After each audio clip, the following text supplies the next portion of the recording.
ఒక viral Instagram trend అయితే follow అవుతున్నారు అందరూ. యూట్యూబ్‌లో కూడా అప్‌లోడ్ చేస్తున్నారు. లక్షల్లోనే, మిలియన్స్‌లోని వ్యూస్ తెచ్చుకుంటున్నారు. It's a guarantee. Talk to me, numbers never lie. Add it up, that's me. ఆ ట్రెండ్ ఎలా క్రియేట్ చేయాలనేది ఇప్పుడు నేను మీకు వీడియో చేసి చూపిస్తాను. సో ఈ ఎడిటింగ్‌కి మీరు ఎటువంటి ఎడిటర్ అయినా వాడొచ్చు. నేనైతే యూకట్‌లో చూపిస్తున్నాను. ఎనీ ఎడిటర్ మీరు యూజ్ చేసుకోవచ్చు. KineMaster, CapCut, YouCut, InShot, VN, వీటా ఎనీ ఎడిటర్ మీరు యూజ్ చేసుకోవచ్చు. ప్రాసెస్ చాలా ఈజీగా ఉంటుంది. సో డైరెక్ట్‌గా మీ ఎడిటర్ మీరు ఓపెన్ చేసుకోండి. నేను యూకట్ ఓపెన్ చేస్తున్నాను. దీంట్లో మీరు రికార్డ్ చేసుకున్న క్లిప్ ఏదైతే ఉంటుందో, మీరు నడుచుకుంటూ వెళ్ళడమో లేకపోతే అటు ఇటు ఎక్స్ప్రెషన్ ఇవ్వడమో అట్లాంటి క్లిప్ ఏదైతే ఉంటుందో ఆ క్లిప్ని మీరు లోడ్ చేసుకోండి. ఇక్కడ మీరు అబ్జర్వ్ చేస్తే నేను స్టార్టింగ్ కొంత టైం తీసుకొని వెయిట్ చేసి లాస్ట్లో నేను హాయ్ చెప్తాను అనమాట. నాకు కావాల్సిన పార్ట్ వరకు నేను కట్ చేసుకుంటున్నాను. అంటే స్టార్టింగ్ నేను ఎక్కడైతే తిరుగుతున్నానో అక్కడ వరకు ఉంచేసి మిగతా పార్ట్ అంతా రిమూవ్ చేస్తాను అనమాట. ఫర్ ఎగ్జాంపుల్ ఇక్కడ నుంచి చూడండి, నేను ఇక్కడ నుంచి చేద్దాం అనుకుంటున్నాను. కొంచెం కట్ చేసేస్తున్నాను. సో ఇప్పుడు నేను అబ్జర్వ్ చేస్తే ఇట్లా వచ్చి నేను హాయ్ చెప్పి జస్ట్ ఇట్లా సెల్యూట్ చేస్తున్నట్టు ఉంటుంది అనమాట. సో దీనికి మనం ప్రాపర్గా కట్ చేసుకోవాలి అంటే ఎక్కడి వరకు కట్ చేసుకోవాలి, ఎంత లిమిట్ వరకు కట్ చేసుకోవాలంటే మనకి ఆడియో ఉండాలి. సో నేనైతే ఆడియో ఆల్రెడీ నా దగ్గర డౌన్లోడ్ చేసుకుని పెట్టుకున్నాను. సో మీకు కూడా ఎలా డౌన్లోడ్ చేసుకోవాలని ప్రాసెస్ ఆల్రెడీ ఐడియా ఉండే ఉంటుంది మన పాత వీడియోలు చూస్తే కనుక. నేను వీడియో నుంచి తీసుకుంటున్నాను, వేరే వాళ్ళ వీడియో డౌన్లోడ్ చేశాను, వాళ్ళ నుంచి నేను మ్యూజిక్ అయితే ఎక్స్ట్రాక్ట్ చేస్తున్నాను. ఇక్కడ నుంచి అయితే మనకి ఈ వేరే మ్యూజిక్ అయితే యాడ్ అవుతుంది అన్నమాట. చూడండి మీరు. సో ఇక్కడ నుంచి మనకి వేరే మ్యూజిక్ అయితే యాడ్ అవుతుంది అనమాట. సో దీనికోసం నాకు కరెక్ట్ లెంత్ వస్తుందా లేదా, నేను కరెక్ట్గా సెల్యూట్ ఎక్కడ చేస్తున్నాను అనేది చూసుకుంటాను అనమాట. కొంచెం పెంచాలా లేదా తగ్గించాలా అనేది చూసుకుంటూ ఉంటాను. సో నాకు మీరు అబ్జర్వ్ చేస్తే ఇక్కడ వరకు వచ్చింది చూడండి. సో నేను ఇక్కడ సెల్యూట్ చేసే వరకు ఉంచుతున్నాను. సో ఇలా పెడుతున్నాను. ఇలా పెట్టిన తర్వాత నేను ఏదైతే నా కంటెంట్ క్రియేటర్ ఏదైతే ఉందో అదంతా యాడ్ చేయాలనుకుంటున్నాను. సో ఇక్కడ వరకు నేను కట్ చేసేసి సో ఇక్కడ నేను డిలీట్ చేసేస్తున్నాను. మిగతా పార్ట్ అంతా డిలీట్ చేస్తున్నాను. మ్యూజిక్ కూడా నేను డిలీట్ చేస్తున్నాను. సో ఈ లాస్ట్ పార్ట్ ఏదైతే ఉందో దాని మీద స్క్రీన్ షాట్ తీసుకోవాలి. మీరు డిఫరెంట్ వేస్లో స్క్రీన్ షాట్ తీసుకోవచ్చు. ఫుల్ స్క్రీన్ పెట్టి స్క్రీన్ షాట్ తీసుకోవచ్చు, లేదా దీన్ని ఎక్స్పోర్ట్ చేసేసి కూడా స్క్రీన్ షాట్ తీసుకోవచ్చు అనమాట. అదైతే మీకు హెచ్డీలో వస్తుంది, ప్రాపర్గా మీ రెజల్యూషన్ బట్టి వస్తుంది. కాబట్టి నేనైతే ఎక్స్పోర్ట్ చేస్తున్నాను. చాలా ఫాస్ట్గా ఎక్స్పోర్ట్ అయిపోతుంది, చిన్న క్లిప్ కాబట్టి. ఇప్పుడు మీరు జెమినై అప్లికేషన్ ఓపెన్ చేసుకోండి. మీరు జెమినై అప్లికేషన్ ఓపెన్ చేసుకోవచ్చు, లేదా డైరెక్ట్గా క్రోమ్ బ్రౌజర్లో జెమినైలోకి వెళ్ళొచ్చు. అక్కడికి వెళ్ళి నేను ఇచ్చిన డిస్క్రిప్షన్ ఇచ్చిన ప్రాంప్ట్ని అయితే మీరు ఎంటర్ చేయాలి. అండ్ ఇమేజ్ కూడా మనం ఏదైతే ఇమేజ్ ఇప్పుడు మనం స్క్రీన్ షాట్ తీసుకున్నామో ఆ ఇమేజ్ని అయితే మీరు అప్లోడ్ చేయాలన్నమాట. అండ్ ఇక్కడ ఫిల్టర్ ఆప్షన్స్ ఉన్నాయి కదా, దాని మీద క్లిక్ చేసుకొని క్రియేట్ ఇమేజెస్ మీద క్లిక్ చేయండి. క్రియేట్ ఇమేజెస్ మీద మీరు క్లిక్ చేసి ఓకే చేయగానే మీకు ఆటోమేటిక్గా ఈ పర్టికులర్ ఫోటో ఏదైతే ఉందో అది మనం అనుకున్నట్టుగా ఇమేజ్ కింద కన్వర్ట్ అవుతుంది అనమాట. సో మనకైతే ఇమేజ్ జనరేట్ అయిపోయింది. ఇక్కడ మీరు అబ్జర్వ్ చేయొచ్చు. జస్ట్ ఫోటో అప్లోడ్ చేసుకోవడం, ప్రాంప్ట్ ఇచ్చేయడం, అంతే. మనకైతే ఇమేజ్ జనరేట్ అయిపోయింది. ఇమేజ్ని మనం డౌన్లోడ్ చేసుకోవడమే. జస్ట్ డౌన్లోడ్ చేసుకుంటే ఈ ఇమేజ్ అయితే మన గ్యాలరీలోకి వచ్చేస్తుంది అనమాట. మనం ఎడిటర్లో నెక్స్ట్ యాడ్ చేసుకోవడమే. సో డైరెక్ట్గా మీరు ఎడిటర్లోకి వెళ్ళిపోండి. ఇందాక మీరు సేవ్ చేసుకున్న ప్రాజెక్ట్ ఉంటుంది కదా, సేమ్ ప్రాజెక్ట్ మీరు యూజ్ చేసుకుని లాస్ట్లోకి వచ్చిన తర్వాత ఇప్పుడు ఏదైతే ఫోటో వచ్చిందో ఆ ఫోటోని మీరు లోడ్ చేసుకోండి. యాజ్ ఇట్ ఈస్గా మనకైతే ఫోటో లాస్ట్లోకి వచ్చేస్తుంది. మీరు ఇక్కడ అబ్జర్వ్ చేయొచ్చు, యాజ్ ఇట్ ఈస్ ఉంటుంది అనమాట. ఎటువంటి డిఫరెన్స్ అయితే ఉండదు. ఇప్పుడు మనం ఇందాక మ్యూజిక్ యాడ్ చేసుకున్నాం కదా, సేమ్ మ్యూజిక్ అయితే యాడ్ చేసుకుందాం ఒకసారి. సో నేను అదే వీడియో నుంచి డౌన్లోడ్ చేసుకున్న వీడియో నుంచి మ్యూజిక్ అయితే నేను లోడ్ చేసుకుంటున్నాను. సో మనకైతే ఇలా వచ్చిందనమాట.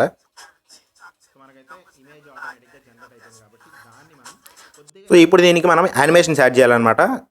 ఈ క్లిప్ మీద మీరు క్లిక్ చేసుకొని యానిమేషన్స్ మీద ట్యాప్ చేసుకుంటే మీకు ఆటోమేటిక్గా in animation, out animation, combo ఇవన్నీ కూడా ఉంటాయన్నమాట. సో నేను ఇన్ని చూపిస్తా చూడండి. ఇన్ని అంటే కొద్దిగా జూమ్ అవుట్ అవుతున్నట్టు ఇట్లా మీరు డిఫరెంట్ ఏదైనా కావాలంటే మీరు యూజ్ చేసుకోవచ్చు. ఎటువంటిదైనా సరే మీకు కరెక్ట్గా సెట్ అవుతుంది అనమాట. మీరు కావాలంటే ఇట్లా టైం లిమిట్ కూడా పెంచుకోవచ్చు. సో 0.9 సెకండ్స్ పెట్టండి ఇన్పుట్కి. అండ్ అవుట్ యానిమేషన్ కూడా మీరు ఏం చేస్తారంటే అవుట్ యానిమేషన్ తీసుకోండి. అవుట్ యానిమేషన్ ఇట్లా జూమ్ ఇన్ టైప్లో అట్లా యాడ్ చేయండి. ప్రాపర్గా క్లోజ్ అవుతుంది అనమాట. సో మీరు దీన్ని కూడా కొంచెం పెంచుకోవాలనుకుంటే పెంచుకోవచ్చు. సో ఇక్కడ మీరు ఇప్పుడు ప్రాపర్గా అబ్జర్వ్ చేయండి. ఇది ప్లే చేస్తే కనుక మనం ఎట్లా వస్తుందో చూడండి. ఇంకొంచెం మసాలా దీనికి యాడ్ చేయాలంటే కనుక మనం దీనికి ఎఫెక్ట్స్ యాడ్ చేయాలి. ఎఫెక్ట్స్ మీద నేను క్లిక్ చేస్తున్నాను. దీంట్లో చాలా ఎఫెక్ట్స్ ఉంటాయి, మీరు ఏది కావాలంటే అది యూజ్ చేసుకోవచ్చు. అన్నీ సూట్ అవుతాయి, ఇందులో ఎటువంటి డౌట్ లేదు. సో నాకు బెస్ట్ అనిపించింది ఫిల్మ్లోకి వెళ్ళండి. ఫిల్మ్లోకి వెళ్ళిన తర్వాత ఇక్కడ మీకు లైట్ ఫ్లాష్ అని ఉంది. అదైనా సరే మీరు ఫుటేజ్ అయినా ఏదైనా వాడచ్చు. నేను మీకు రెండు చూపిస్తాను. ఫర్ ఎగ్జాంపుల్ ఇక్కడ మీరు ఫుటేజ్ యూజ్ చేస్తే ఇట్లా వస్తుంది అనమాట. ఇలానే ట్రై చేయొచ్చు. లేదంటే కనుక నేను ఇందాక చెప్పినట్టు లైట్ ఫ్లాష్ ఉంది కదా, అదైనా మీరు యూజ్ చేయొచ్చు. అది కూడా పర్ఫెక్ట్గానే వస్తుంది అనమాట. సో ఏదైనా ఎఫెక్ట్ మనకు సెట్ అవుతుందని చెప్పడం కోసం మీకు చూపిస్తున్నాను. సో ఎఫెక్ట్స్ మీద మీరు క్లిక్ చేసుకోండి. క్లిక్ చేసుకున్న తర్వాత ఫిల్మ్లోకి వెళ్ళండి. ఫిల్మ్లో లైట్ ఫ్లాష్, ఇది కూడా ప్రాపర్గానే మనకు లైట్స్ ఫ్లాష్ అవుతున్నట్టు థీమ్కి సూట్ అవుతుంది అనమాట. ఇది మీరు చూసుకోవచ్చు. సో నేను దీన్ని ఓకే చేస్తున్నాను. మనకైతే ఎఫెక్ట్స్ కూడా యాడ్ అయిపోయినాయి. సో ఇప్పుడు మనం దీనికి తగినట్టుగా టెక్స్ట్ కూడా యాడ్ చేసుకోవాలి. సో ఈ ఇమేజ్ మనం ఇట్లా రాగానే ఎక్కడైతే మనకి మ్యూజిక్ ప్లే అవుతుందో అక్కడ మనం టెక్స్ట్ యాడ్ చేసుకోవాలన్నమాట. ఫర్ ఎగ్జాంపుల్ చూడండి, సో ఇక్కడ మనకి కరెక్ట్గా టెక్స్ట్ యాడ్ అవుతుంది అనమాట. సో ఇక్కడ నుంచి మనం టెక్స్ట్ యాడ్ చేసుకుంటూ వెళ్ళాలి. టెక్స్ట్ యాడ్ చేయడం మీకు అందరికీ తెలిసిన విషయమే. సో ఇందులో నేను బేసిక్ టెక్స్ట్ ఏం యాడ్ చేస్తున్నానంటే కాంటెంట్ క్రియేటర్ అని చేస్తున్నాను. అండ్ ఇందులో డిఫరెంట్ ఫాంట్స్ మీకు ఆల్రెడీ ఇన్బిల్ట్ ఫాంట్స్ ఉంటాయి కదా, మీరు వాటిని యూజ్ చేసుకోవచ్చు.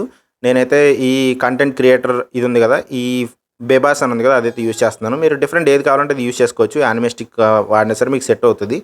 సో నేనైతే బెబాస్ ఉంది కదా, బెబాస్ అయితే యూజ్ చేస్తున్నాను. సో మీకు ఎక్కడెక్కడైతే ప్లేస్ అవుతుందో అక్కడక్కడ మీరు కరెక్ట్గా ప్లేస్ చేసుకోండి. సో ఇట్లా సైజుని బట్టి మీరు కొంచెంగా ప్లేస్ చేసుకోండి. అన్నీ ఒకే చోట కాకుండా డిఫరెంట్ ప్లేసెస్లో అనమాట. ఇక్కడ చూడండి.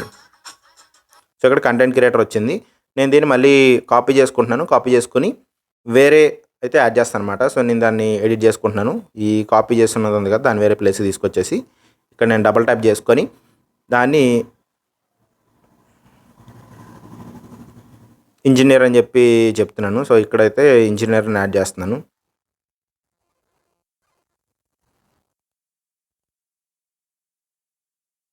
సో వన్ మోర్ టెక్స్ట్ దీన్నే నేను కాపీ చేసుకుంటున్నాను.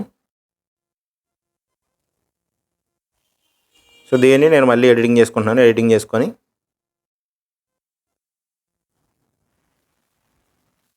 టెక్ ఎక్స్పర్ట్ అని చెప్పి ఇక్కడ పెట్టుకుంటున్నాను. సో ఇట్లా వేరియస్ మీకు ఏదైతే సూట్ అవుతుందో ఫ్యామిలీ పర్సన్ అనొచ్చు, లేకపోతే హౌస్ వైఫ్ అనొచ్చు, ఏదైతే మీకు సూట్ అవుతుందో అట్లా మీరైతే సెలెక్ట్ చేసుకుని పెట్టుకోవచ్చు అనమాట. సో నేను ఇక్కడైతే యాడ్ చేస్తున్నాను. సో వీటికి మనం టైమింగ్ ఇవ్వాలన్నమాట. ఫర్ ఎగ్జాంపుల్ ఆ మ్యూజిక్ని బట్టి మీరు టైమింగ్ యాడ్ చేసుకుంటూ ఉండాలి. ఇక్కడ వచ్చింది కదా, సో ఇక్కడ నేను కంటెంట్ క్రియేటర్ అనేది ఆటోమేటిక్గా వచ్చేస్తుంది. సో దాని తర్వాత నేను ఈ ఇంజనీర్ అనేదాన్ని కొంచెం డ్రాగ్ చేస్తున్నాను చూడండి, కొంచెం వెనక్కి పట్టుకెళ్తున్నాను. సో అట్లా ఇది కూడా కంటెంట్ క్రియేటర్ అనేది ఇక్కడ ఉంచేసాం కదా, టెక్ ఎక్స్పర్ట్ అనేది కొంచెం బ్యాక్ తీసుకెళ్తుంది అనమాట. సో మీరు ఇప్పుడు ప్లే చేసుకుని చూస్తే మీకు ఆటోమేటిక్గా ఇదైతే సెట్ అయిపోతుంది. సో ఇట్లా మీరు ఎన్ని కావాలంటే నేను యాడ్ చేసుకోవచ్చు అనమాట. ఇలా మీరు యాడ్ చేసుకొని మీరు దీన్ని జస్ట్ సేవ్ చేసుకోవడం, ఎక్స్పోర్ట్ చేసుకోవడం అంతే. ఎక్స్పోర్ట్ చేసుకున్న తర్వాత అప్లోడ్ చేసుకోండి, మీకు కూడా వ్యూస్ అయితే అద్భుతంగా వస్తాయి. అంతే కాకుండా నేర్చుకున్న వాళ్ళకి నేర్చుకుందా అన్నట్టు ఎడిటింగ్ టిప్స్ అండ్ ట్రిక్స్ అయితే మనకి చాలా ఉంటాయి అన్నమాట. మనకి ఎడిటింగ్ ప్రాసెస్ వచ్చేస్తే మీరు ఎటువంటి విధంగానే ప్లే చేయొచ్చు. ట్రెండ్స్ వస్తున్న కొద్దీ మీరు వాటిని యూజ్ చేసుకుంటూ వేరే వాళ్ళని అడగాల్సిన అవసరం కూడా ఉండదు. ఇలా ఏదో ట్యూటోరియల్ చూసి నేర్చుకోవాల్సిన అవసరం కూడా ఉండదు. సో ప్రాపర్గా ఎడిటింగ్ నేర్చుకోండి. మన ఛానల్లో వేరియస్ ఎడిటర్స్ యూజ్ చేసి కైన్ మాస్టర్ ఒకటి, ఇన్షాట్ ఒకటి, విఎన్ ఒకటి, యూకట్ ఒకటి, ఇలా బేసిక్ ఎడిటర్స్ అన్నీ యూజ్ చేసి సిరీస్ అయితే రాబోతున్నాయి. ఆల్రెడీ కొన్ని వీడియోస్ మీరు అబ్జర్వ్ చేసి ఉంటారు. వాటిలన్నీ చూసి మీరు ఎడిటింగ్ నేర్చుకోండి. మెయిన్ నేను చెప్పాలనుకున్న పాయింట్ అదనమాట. ఏదో ట్యూటోరియల్ చూసి ఒక వీడియో చేసుకోవడం కాదు, అసలు ప్రాసెస్ ఏంటి అని చెప్పి ఎడిటింగ్ మొత్తం నేర్చుకోండి. ఇప్పటికే కాదు, ఫ్యూచర్లో కూడా మీకు చాలా హెల్ప్ అవుతుందన్నమాట. సో మీకు ఇది నచ్చిందా లేదా అనేది కింద కామెంట్ సెక్షన్ మెన్షన్ చేయండి. అండ్ ఈ వీడియో నచ్చితే కనుక లైక్, షేర్, సబ్స్క్రైబ్ అండ్ మిగతా వాళ్ళకు కూడా షేర్ చేసి ఈ ఛానల్ ఉంది, యూట్యూబ్కి సంబంధించిన అంత ఇన్ఫర్మేషన్ ఇందులో ఉంటుందని చెప్పి అందరికీ తెలియజేయడానికి ట్రై చేయండి. Thank you very much. Bye.